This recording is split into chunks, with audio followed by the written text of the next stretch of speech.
Cuando empezamos a conocer a Jesús, nos maravillamos de su obrar en nuestra vida, de su misericordia y de su enseñanza. El caminar siguiendo a Jesús nos forma, nos transforma, incluso nos confronta cuando nuestras actitudes pecaminosas nos desvían del camino. Nuestro desafío hoy es seguir a Jesús cada día y permitir que su palabra, su ejemplo, su manera de enseñar y su manera de actuar sea la que moldee nuestra vida. Para esto te invito a que cuando leas el devocional de hoy, que lo tenemos en Lucas 9, pienses en los discípulos de Jesús y cómo ellos se sentían en el momento en el que caminaban con su maestro.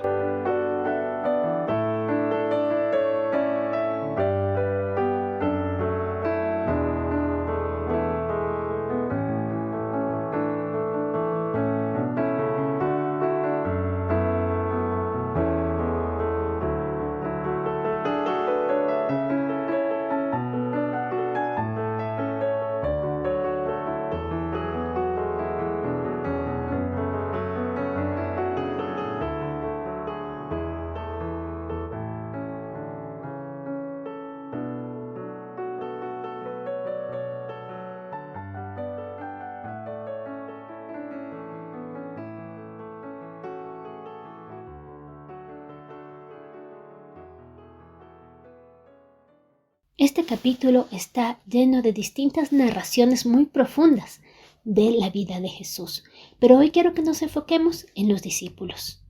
Para los discípulos, seguir a Jesús era un camino emocionante y que desafiaba su fe.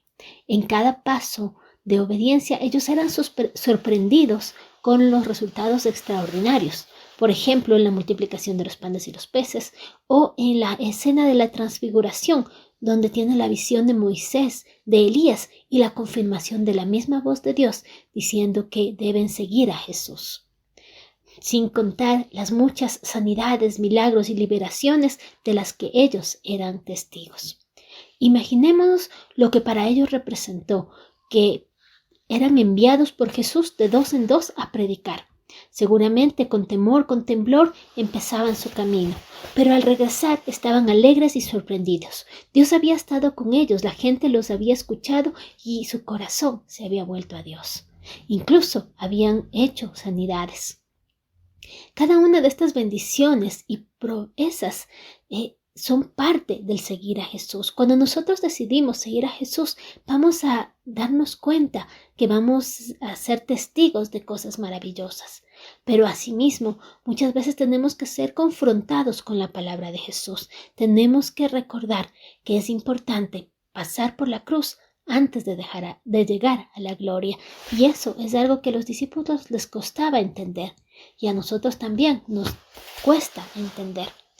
Reflexionemos en algunas de estas enseñanzas de Jesús a los discípulos que para ellos resultó tal vez una corrección del camino que estaban ellos siguiendo.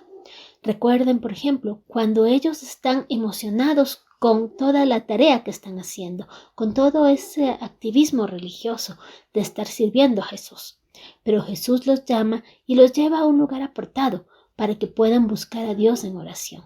Esto nos enseña que primero tenemos que apartar tiempo para la oración. Por otro lado, Jesús también les llama a sus discípulos a que se encarguen de dar de comer a la multitud, y ellos asustados no saben qué hacer. Pero aquí Jesús les enseña un ejemplo de confiar en la provisión de Dios. Además, los discípulos empiezan a sentirse orgullosos, un tanto emocionados, pero también desde un punto de vista un poco egoísta, de querer hacer las cosas a su manera. Se ponen, por ejemplo, a discutir quién será el mayor en el reino de los cielos. Y ahí Jesús les da la enseñanza de que el mayor será el que tiene que servir a todos. Y por lo tanto, lo importante es la humildad y no el orgullo.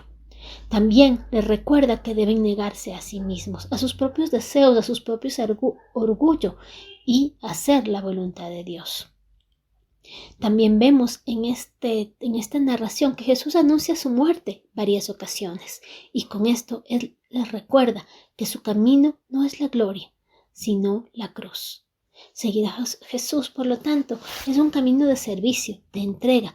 No es tener todo cuanto que necesitamos o deseamos, sino necesitar todo de parte de Dios.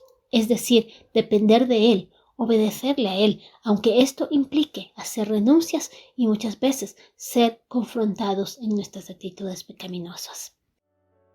Para reflexionar, te dejo 2 preguntas. Al seguir a Jesús, ¿de qué bendiciones he sido testigo en mi vida? ¿Y en qué áreas soy confrontado al escuchar la palabra de Jesús? Que el Señor te bendiga.